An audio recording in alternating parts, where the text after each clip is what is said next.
चलिए प्यारे दोस्तों और बच्चों, हम शुरू करते हैं आज की क्लास। और आज की क्लास में हम मेनली पढ़ने वाले हैं मेंस्ट्रुअल साइकिल। क्या पढ़ेंगे? Menstrual cycle. तो आज की क्लास में हम लोग मेनली पढ़ने वाले हैं मेंस्ट्रुअल साइकिल। हेलो प्यारे दोस्तों और बच्चों, आज की क्लास में हम पढ़ने वाले हैं मेंस्ट्रुअल साइकिल। ठीक, और मेंस्ट्रुअल साइकिल पढ़ने से पहले हम कुछ इम्पोर्टेंट इवेंट के बारे में पढ़ेंगे। ठीक, बाद में हम मेंस्ट्रुअल साइकिल पढ़ेंगे। सबसे पहले आप जान लीजिए कि रिप्रोडक्टिव साइकिल क्या होती है। रिप्रोडक्टिव साइकिल क्या होती है? देखो, रिप्रोडक्टिव साइकिल या रिप्रोडक्टिव एज ग्रुप क्या होता है। जैसे कि मेल होता है तो मेल में प्यूबर्टी आने के बाद में लाइफ टाइम तक स्पर्म बनना जारी रहता है। लेकिन वहीं जब हम फीमेल की बात करते हैं तो फीमेल में प्यूबर्टी के बाद में एक सर्टेन टाइम पीरियड होता है और उसी टाइम पीरियड तक ओवम बनते हैं। तो जब रिप्रोडक्टिव साइकिल स्टार्ट होती है तो उसको क्या कहा जाता है? फर्स्ट ओव्यूलेशन को मेनार्की कहा जाता है। कब होता है? प्यूबर्टी के ऊपर होता है। और लास्ट जो होता है, लास्ट मेंस्ट्रुअल जो होता है उसे मीनोपाज कहते हैं। मेनार्की से और मीनोपाज तक का जो टाइम होता है, मेनार्की का मतलब क्या होता है? रजोधर्म। मीनार्की से मीनोपाज। ये मीनोपाज क्या होता है? रजो निवृत्ति। यहाँ पे ख़त्म हो जाता है और यहाँ पे स्टार्ट होता है। ये किस एज में होता है गर्ल की? 11 से 12 ईयर्स की मान लो। ठीक, और ये वाला जो होता है ये 40 से 45 ईयर्स। ये बेटा स्टैंडर्ड डाटा है। इन दोनों के बीच का जो टाइम होता है इसी को कहते हैं रिप्रोडक्टिव पीरियड या रिप्रोडक्टिव साइकिल। रिप्रोडक्टिव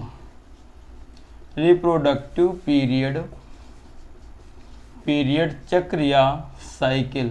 ठीक, ये कहा जाता है रिप्रोडक्टिव पीरियड या रिप्रोडक्टिव साइकिल। अब आप जान लीजिए कि साइकिल क्या होती है। देखो, साइकिल ये होता है कि जैसे कि आप एक पॉइंट से चले और उस जैसे मान लो इस पॉइंट से चले और इसी पॉइंट पे आके मिल गए तो ये एक पूरी साइकिल बनती है या एक पूरा चक्र बनता है। एक पूरी साइकिल बनती है, एक पूरा चक्र बनता है। तो चलिए आइए जानते हैं मेंस्ट्रुअल साइकिल, माहवारी या महीना। ठीक, इसको हिंदी में आम बोलचाल की भाषा में महीना कहा जाता है। आप ऐसे मेरे साथ में एक गोला बनाइएगा। कैसा? ऐसा। आप अपने हिसाब से इसको गोल कर लीजिए, अपने हिसाब से इसको गोल कर लीजिएगा। ठीक, एक मंथ में कितने डे होते हैं? कितने होते हैं? 28 भी हो सकते हैं, 29 भी होते हैं, 30 भी होते हैं, 31 भी होते हैं। लेकिन सभी का एवरेज लेके हम 28 दिनों की बात कर रहे हैं। यहाँ पर आप लिखिएगा, मैं इसको थोड़ा सा इधर तरफ बनाता हूँ। ठीक, ऐसे। ये देखो, ये मैं यहाँ से चालू किया और फिर मैं यहीं तक जाके पहुँच गया। ठीक, यहीं तक जाके पहुँच गया। अब आप यहाँ पे लिख लो 1, फिर 2, 3, 4, 5, 6, 7, 8, 9, 10, 11, 12, 13, 14, 15, 16, 17, 18, 19, 20, 21, 22, 23, 24, 25। हमको गिनती याद नहीं करा रहे हैं। 26, 27 और 28। और 28 के बाद में फिर 1, 2। ये एक पूरी साइकिल हमने आपको बताई। अब आप जान लो कि जो हमारा मेंस्ट्रुअल साइकिल होती है, हमारी मेंस्ट्रुअल साइकिल होती है तो उसमें कितनी मतलब कौन कौन सी इवेंट होते हैं, कौन कौन से उसमें बॉडी पार्ट पार्टिसिपेट करते हैं। तो उसमें फर्स्ट ओवरी और देन यूट्रस। ओवरी की भी अपनी अलग साइकिल चलती हैं और यूट्रस की दोनों अपनी अलग साइकिल चलती हैं, लेकिन जब ये दोनों को एक साथ कंबाइन कर देते हैं तो मेंस्ट्रुअल साइकिल कहलाती है। आप ये गिनती लिख लीजिएगा, आप ये गिनती लिख लीजिएगा। और ये गिनती जो है ये इन्हीं को बेटा डेज कहते हैं। ये कौन सा 1 दिन 2 दिन ये वाला है। अब हम आपको पढ़ाने वाले हैं मेंस्ट्रुअल साइकिल, मेंस्ट्रुअल साइकिल। ठीक, हम आपको मेंस्ट्रुअल साइकिल पढ़ाने वाले। आप थोड़ा सा इतना बनाइए,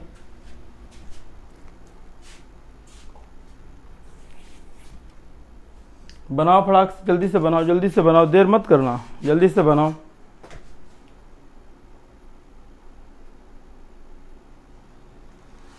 इतना बना चुके हो आप। तो अब हम आपको सबसे पहले बताने जा रहे हैं क्या। सबसे पहले हम आपको ओवरी की साइकिल पढ़ाएंगे या ओवरी में इवेंट पढ़ाएंगे। कौन कौन से इवेंट सबसे पहले ओवरी में होते हैं। आप यहाँ पे हेडिंग डालिएगा ओवरी। और ओवरी में या ओवरी में अंडाशय, ओवरी को अंडाशय कहते हैं। इसमें 3 मेन इवेंट होते हैं। फर्स्ट फेज को कहा जाता है, क्या कहते हैं, फॉलिकुलर फेज। हम आपको लास्ट वाली वीडियो में बता चुके हैं फॉलिकुलर फेज। फॉलिकुलर फेज क्या होता है, इसमें फॉलिकल बढ़ती हैं किस हार्मोन की प्रेजेंस में ये साइकिल, मतलब ये फॉलिकुलर फेज बढ़ती है या चलती है। तो आप यहाँ पे ऐसे करिए, बना लीजिएगा। ये वाला ऊपर वाला हमारा हाइपोथैलेमस है, नीचे वाले भाग को एंटीरियर पिट्यूटरी कहते हैं। ये वाला एंटीरियर पिट्यूटरी, ये वाला पोस्टीरियर पिट्यूटरी। एंटीरियर पिट्यूटरी से हमारा निकलेगा GnRH। GnRH की फुल फॉर्म होती है गोनेडोट्रोपिन रिलीजिंग हार्मोन। क्या होती है, गोनेडोट्रोपिन रिलीजिंग हार्मोन। और जो ये हमारा GnRH होता है ये एंटीरियर पिट्यूटरी के ऊपर वर्क करेगा और इससे रिलीज कराएगा, क्या रिलीज कराएगा, LH और FSH। LH का काम क्या होता है, तो LH का काम ओव्यूलेशन कराना होता है, जबकि FSH का काम होता है प्रोलिफरेट कराना, प्राइमरी फॉलिकल को सेकेंडरी फॉलिकल टर्सरी फॉलिकल में इंक्रीज करना। अब ये फॉलिकल इंक्रीज हो रही हैं, प्राइमरी फॉलिकल बनी, देन सेकेंडरी फॉलिकल बनी और देन टर्सरी फॉलिकल बनी। जैसे जैसे ये फॉलिकल का साइज बढ़ता जाता है तो ये बड़ी हुई फॉलिकल जो होती हैं ये क्या रिलीज कराती हैं, ये रिलीज कराती हैं एस्ट्रोजन प्लस इनहिबिन। ये दोनों हार्मोन हैं। कौन रिलीज कराएगी, बढ़ती हुई फॉलिकल ये दोनों हार्मोन को रिलीज कराती हैं। लेकिन जो इनहिबिन होता है ये निगेटिव फीडबैक देता है हाइपोथैलेमस को और कहता है भैया अब हमें मत बढ़वाओ, अब FSH को बंद कराओ, नहीं तो हम बिगड़ने वाले हैं। तो ये निगेटिव फीडबैक देता है, तो FSH यहाँ पे बढ़ना रुक जाता है। लेकिन इसका एक ड्रॉबैक और है, जैसे ये इसको FSH को रोकता है तुरंत एस्ट्रोजन जो है हाई लेवल इसकी पीक हो जाती है और एस्ट्रोजन कहता है ना अब हम बढ़े हैं, अब हम अपने आदमी बुलाएंगे। ये एक प्रकार का दुश्मन होता है। जब ये एस्ट्रोजन बढ़ा हुआ नजर आता है तो ये निकलवा देता है LH। किससे निकलता है, LH को और निकलवा देता है। मतलब ये नॉर्मली GnRH तो इतना निकलवाते ही हैं, LH और FSH निकलता ही इससे है, ये ऐसे निकलता ही निकलता है। लेकिन बढ़ा हुआ एस्ट्रोजन ये और LH निकलवा देता है। ये दोनों LH, जो ये LH और एक ये LH, ये मिलके बना देते हैं LH सर्ज बनवा देते हैं। और यहाँ पे FSH की पीक आती है, कहते हैं ना तुम्हारा वक्त आया है, हमारा दौर आएगा। तो इसका दौर अब वक्त आता है, इसका दौर आता है और इसका वक्त आता है, तो LH सर्ज होगी। और जब LH सर्ज होगी ना तो यहाँ पे L से लाठी और इसको धड़ाक से उठा के मार देगा और यहाँ पे ओव्यूलेशन हो जाएगा। अब जब ओव्यूलेशन हो जाएगा इसी प्रोसेस को कहा जाता है ओव्यूलेटरी फेज। ओव्यूलेटरी फेज कहाँ चलती है, ओवरी के अंदर चलती है, ओवरी के अंदर चलती है। ठीक, अब आप यहाँ पे लिख लो, यहाँ पे लिख लो, कहाँ पे, फॉलिकुलर फेज में। फॉलिकुलर फेज में लिख लो FSH हार्मोन की उपस्थिति में, FSH की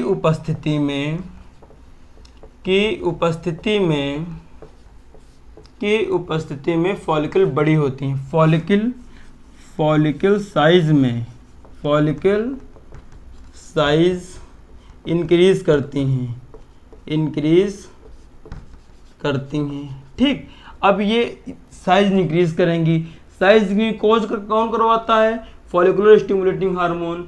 जब बढ़ती हुई फॉलिकल एस्ट्रोजन और इन्हिबिन निकलवाती हैं, और जो एस्ट्रोजन हार्मोन होता है वो निगेटिव, जो एस्ट्रोजन हार्मोन होता है वो LH को निकलवाता है, जो कि ओवुलेशन करा देता है। और FSH को रोकने का काम कौन करता है? तो बढ़ी हुई फॉलिकल इन्हिबिन भी निकालती है, जो कि इसको जो कि FSH या फॉलिकुलर स्टिमुलेटिंग हार्मोन के निगेटिव फीडबैक देने का काम करता है। अब बात आती है ओव्यूलेटरी फेज। ओव्यूलेटरी फेज क्या होती है? सेकंड यहाँ पे होर्डिंग डालना, ओव्यूलेटरी फेज। इस फेज में क्या होती है? जो ग्रेफियन फॉलिकल होती है, ग्रेफियन फॉलिकल में ल्यूटिनाइजिंग हार्मोन की प्रेजेंस में ओव्यूलेशन हो जाता है। जैसे कि ये हमारी फॉलिकल है, कौन सी फॉलिकल है? ये हमारी ग्रेफियन फॉलिकल है। और जो ये हमारी ग्रेफियन फॉलिकल है, इस यहाँ पे आएगा LH हार्मोन, L से लठ, यहाँ से इसको मारेगा और ये करा देगा ओव्यूलेशन।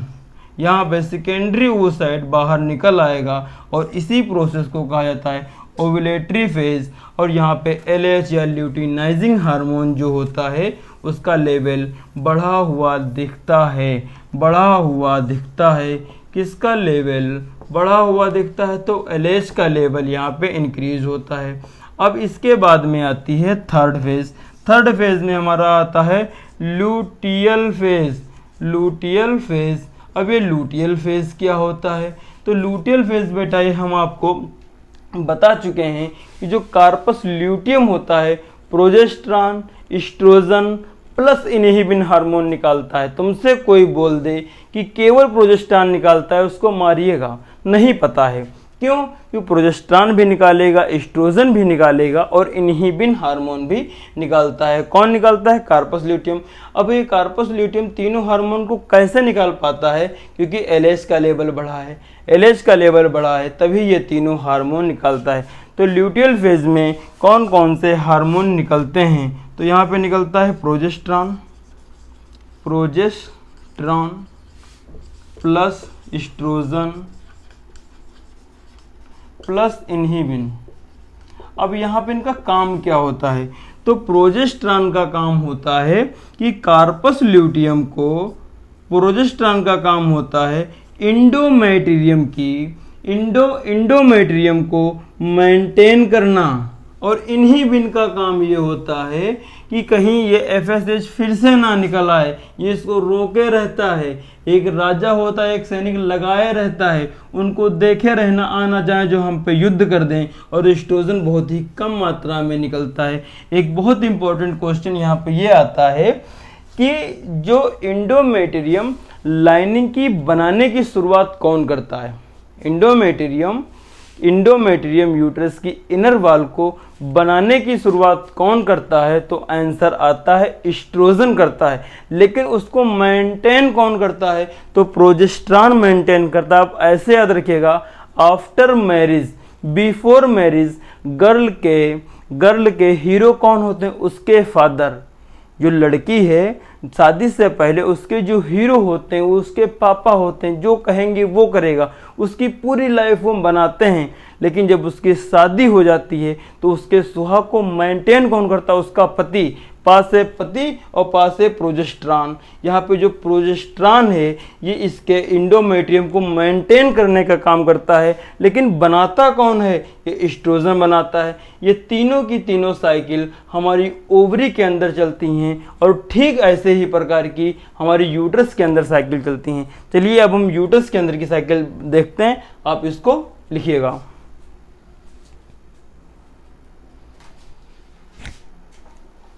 लिख लो, जल्दी जल्दी इसको लिखो। जल्दी से बनाओ। अब इसके आगे अब हम पढ़ने वाले हैं यूट्रस में कौन सी साइकिल चलती हैं, कौन से इवेंट होते हैं। उसके बाद में हम आपको मेंस्ट्रुअल साइकिल बताएंगे। अभी ये मेंस्ट्रुअल साइकिल नहीं, अभी हम बारात में गए हैं, ठीक, वहाँ पे सब खाने पीने का इंतज़ाम हो रहा है, सब इंतज़ाम हो रहा है। जब हम खाना खाएंगे तब आपको बता देंगे कि टेस्ट वहाँ का कैसा था। अब हम आपको पढ़ाने वाले हैं यूट्रस की साइकिल। यूट्रस में कौन कौन से प्रमुख इवेंट होते हैं, आप लिखो, यहाँ पे हेडिंग डालो यूटेरस, इसको हिस्टायरा भी कहते हैं, ठीक। अब इसमें मेन इवेंट क्या होते हैं, तो सबसे पहले इसमें होता है मेंस्ट्रुअल। मेंस्ट्रुअल का मतलब क्या होता है, मेंस्ट्रुअल का मतलब क्या होता है, या मेंसेस होते हैं। तो मेंसेस कब होते हैं, अच्छा ये बताओ, जो किसी का पति है, भगवान ना करें ऐसा हो, जो किसी का पति है, अगर उसकी डेथ हो जाए, अगर वो किसी कारण से ना बचे, तो क्या उसका सुहाग रहेगा, क्या उसके चेहरे पे मुस्कुराहट रहेगी, तो आंसर आता है नहीं रहेगी। तो ऐसे ही जब प्रोजेस्टेरॉन का लेवल डाउन होता है, तो जो इसका सुहाग होता है, यानी जो प्रोजेस्टेरॉन बनाए रखे होता है, किसको बनाए रखे होता है, इंडोमेट्रियम को। तो इंडोमेट्रियम की लाइनें प्लस वेजाइनल सिक्रेशन प्लस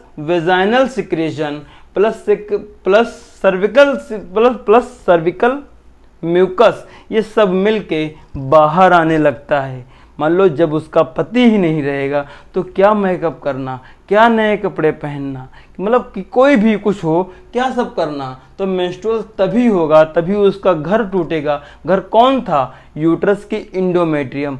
कौन मेंटेन करता था, प्रोजेस्टेरॉन, उसका पति मतलब प्रोजेस्टेरॉन। और जब प्रोजेस्टेरॉन ही नहीं रहेगा तो फिर ये मेंस्ट्रुअल होने लगेगा। मेंस्ट्रुअल में बाहर क्या क्या निकलता है, तो नंबर 1 पे निकलेगा वेजाइना का सिक्रेशन निकलता है, नंबर 2 इंडोमेट्रियम निकलता है, और नंबर 3 पे सर्विकल म्यूकस निकलता है, और कुछ अमाउंट में ब्लड निकलता है। तो ये हमारा हो गया मेंस्ट्रुअल। अब बात आती है जो इसकी सेकंड फेज है।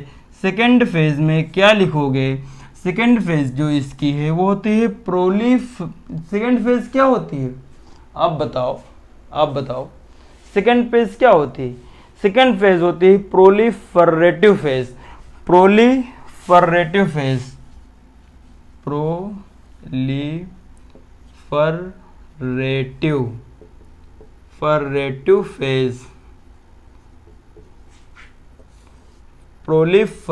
फेज। अब ये प्रोलिफरेटिव फेज क्या होता है, अब जैसे कि उसकी कहानी अलग थी, अब ये कहानी है कि अब जब मान लो तुम्हारा घर टूट गया है, तो धीरे धीरे उसको मेंटेन भी तो करोगे, फिर से घर में खुशहालियाँ आएंगी, फिर से बनेगा। तो एस्ट्रोजन धीरे धीरे फिर बढ़ता है। इंडोमेट्रियम की लाइनिंग कौन बनाते हैं, जो किसी दूसरी लड़की का जो पापा है, वो फिर अपनी लड़की को संवारता है, फिर उसको एक मैच्योर एज तक लाता है, फिर उसकी शादी पति से कराता है, प्रोजेस्टेरॉन फिर आता है, फिर उसको मेंटेन करता है, फिर एस्ट्रोजन बढ़ेगा, और जब वो एस्ट्रोजन बढ़ेगा तो इंडोमेट्रियम है वो धीरे धीरे बनेगा, और फिर एक समय आएगा, फिर वहाँ पे प्रोजेस्टेरॉन आएगा। तो प्रोलिफरेटिव में यूट्रस की जो यूट्रस होता है, यूट्रस के अंदर इंडोमेट्रियम को बनाया जाता है, मेंटेन किया जाता है, तो ये प्रोलिफरेटिव में आता है। प्रोलिफरेटिव फेज के बाद में आती है, थर्ड नंबर पे आती है सिक्रेटरी फेज। कौन सी फेज आती है, सिक्रेटरी फेज होती है, ये आती है हमारी सिक्रेटरी फेज। अब सिक्रेटरी फेज में क्या है, अब आप यहाँ पे ऐसे समझो, यहाँ पे दूसरा कॉन्सेप्ट लगता है कि जैसे कि मान लो कि आप, सिक्रेटरी फेज ये है, हमारा यूट्रस पूरा मेंटेन है, ये कहता है भाई आप हमारे अंदर इम्प्लांटेशन कराओ, और हमारे पास जो कुछ हो सकेगा मैं उसको दूंगा। यहाँ से सिक्रेशन होंगे, सिक्रेशन कौन कराएगा, इंडोमेट्रियम की वाल। इंडोमेट्रियम इंडोमेट्रियम कराता है कि बाई ए कनेक्शन प्लेसेंटा। तो ये सेक्रेटरी फेज इसमें चलती है, किसमें चलती है? यूट्रस में। तो ये 3 हमारी यूट्रस की साइकिल हो गई, मतलब इवेंट हो गए, और 3 हमारी ओवरी के इवेंट हो गए। ओवरी के कौन इवेंट हैं? Number 1 follicular phase, number 2 ovulatory phase, और नंबर 3 ल्यूटियल फेज। और ऊपर वाली 3 और ये वाली 3, इन तीनों को एक साथ मिला के कहते हैं मेंस्ट्रुअल साइकिल। Menstrual cycle. चलिए आइए कंबाइन करते हैं इसको। हम आपको इसके लिए बहुत इजी, शायद आप इस तरह के कॉन्सेप्चुअल ना पढ़े हों, शायद आप इस तरह से इसको कॉन्सेप्चुअल ना पढ़े हों। अब आप ऐसे देखो, थोड़ा यहाँ पे ऐसे देखो, ऐसे देखो, जो ये शुरुआती दिन आपको दिख रहे हैं, जो ये शुरुआती दिन दिख रहे हैं 1 से 5 दिन तक, यहाँ इस दिन में होती है ब्लीडिंग। अब ब्लीडिंग में क्या क्या निकलता है? तो ब्लीडिंग में नंबर 1 पे निकलेगा इंडोमेटेरियम, ठीक, नंबर 2 पे निकलेगा सर्विकल म्यूकस, और नंबर 3 पे निकलेगा some amount of blood, some amount of blood निकलता है, ठीक। ये निकलेगा 1 से 3 तक ब्लीडिंग होगी। ब्लीडिंग कब होगी? जब प्रोजेस्टेरॉन का लेवल डाउन होगा, डिक्रीज लेवल ऑफ प्रोजेस्टेरॉन होगा। अब ये 6 से 13 दिनों तक कौन सी फेज है? इस फेज को कहते हैं फॉलिकुलर फेज। फॉलिकुलर फेज, ये फॉलिकुलर फेज हो गया। इसमें क्या होगा? एफएसएच का लेवल बढ़ा हुआ होगा। एफएसएच का लेवल बढ़ा हुआ होगा, क्यों बढ़ा होगा? क्योंकि वहाँ पे फॉलिकल बड़ी होगी। धीरे धीरे एस्ट्रोजन का लेवल बढ़ा हुआ होगा। एस्ट्रोजन का लेवल इसलिए बढ़ा है क्योंकि फॉलिकल बढ़ रही है। अब ये 13वें दिन जो होता है, यहाँ पे आती है एलएच सर्ज। अब जब ये एलएच सर्ज आती है, एलएच का लेवल बढ़ जाता है, और 14वें दिन हमारा ओव्यूलेशन हो जाता है। ओव्यूलेशन हो जाता है, इसका मतलब यहाँ पे ये ग्रेफिन फॉलिकल से सेकेंडरी oocyte के रूप में ओवम रिलीज हो जाता है। 14वें दिन रिलीज हो जाता है। अब ये 14 से लेकर जितने दिन भी बचे हैं यहाँ तक, इस पूरी फेज को कहा जाता है लूटियल फेज। कौन सी फेज? Luteal phase. और इस वाली जो फेज में है, यहाँ पे एलएच का लेवल बढ़ा हुआ होगा। अगर ये एलएच का लेवल बढ़ा हुआ है तो ल्यूटियल फेज में प्रोजेस्टेरॉन ज़्यादा मात्रा में निकलेगा। प्रोजेस्टेरॉन ज़्यादा मात्रा में निकलेगा, क्यों निकलेगा? क्योंकि उसको इंडोमेट्रियम को मेंटेन करना है। किसको मेंटेन करना है? उसको इंडोमेट्रियम को मेंटेन करना है। उसको ये हमारा लो यूट्रस हमारा बन गया। अरे भैया, कुछ बनाने में देर थोड़ी लगती है।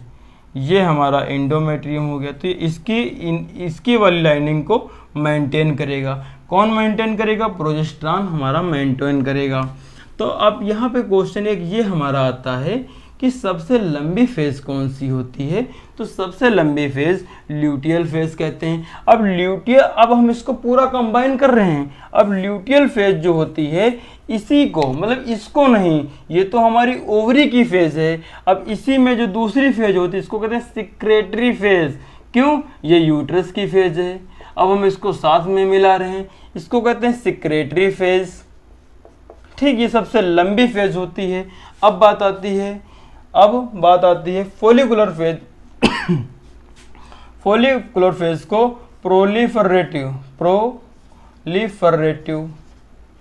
प्रोलिफरेटिव फेज कहते हैं, ठीक। अब जो हमारा ओव्यूलेशन है या ओव्यूलेटरी फेज है, यहीं पे होगी। यहीं पे क्या होगी? यहीं पे, अब याद करो इतना, अब यहाँ पे फॉलिकुलर फेज होगी, इसी को यूट्रस में प्रोलिफरेटिव फेज होगी। देन अब आप रिकॉल करो। ऐसे नहीं बात बनेगी कि हर बात हम ही बोलेंगे, कुछ बार बेटा तुम भी बोलो। हाँ, जल्दी से रिकॉल करो और बोलो, जल्दी से रिकॉल करो और बोलो। कुछ तो बोल दो। अगर अब ना बोले बेटा तो फिर कब बोलोगे? सोचो जरा, सोचो। अब ना बोले तो कब बोलोगे? बोल दो लाला, बोल दो। तुम ना बोलोगे बेटा। तुम ये जानो, जो ब्लीडिंग होती है इसी को कहते हैं मेंस्ट्रुअल फेज, ठीक। ठीक, ये मेंस्ट्रुअल फेज ये यूट्रस के अंदर होती है, ठीक, यूट्रस के अंदर होती है। अब आप नंबर 1 पे ये हमारा हो गया, नंबर 2 पे हो गया और ये नंबर 3 पे हो गया, जो कि बहुत इम्पोर्टेंट है, जो कि बहुत इम्पोर्टेंट है, ठीक। अभी हमारा पूरा का पूरा मेंस्ट्रुअल साइकिल है, एक चक्र होता है, एक चक्र होता है। अगर ये चक्र ना हो, अगर ये चक्र ना हो तो पूरी की पूरी संभावना होती है कि प्रेगनेंसी है। लेकिन प्रेगनेंसी ही नहीं, पुअर हेल्थ भी इसका एक इंडिकेटर होता है। मान लो कोई फीमेल बहुत ज़्यादा स्ट्रेस से गुजर रही है तो उसकी पुअर हेल्थ भी हो सकती है, लेकिन प्रेगनेंसी भी हो सकती है अगर मेंस्ट्रुअल साइकिल ऑपरेट ना हो। इसमें कुछ हार्मोन का इसमें कुछ हार्मोन आगे बचे हुए हैं जो हम नेक्स्ट वीडियो में कंटिन्यू करेंगे, क्योंकि फिर ज़्यादा लेंथ हो जाएगी। तो तब तक के लिए धन्यवाद।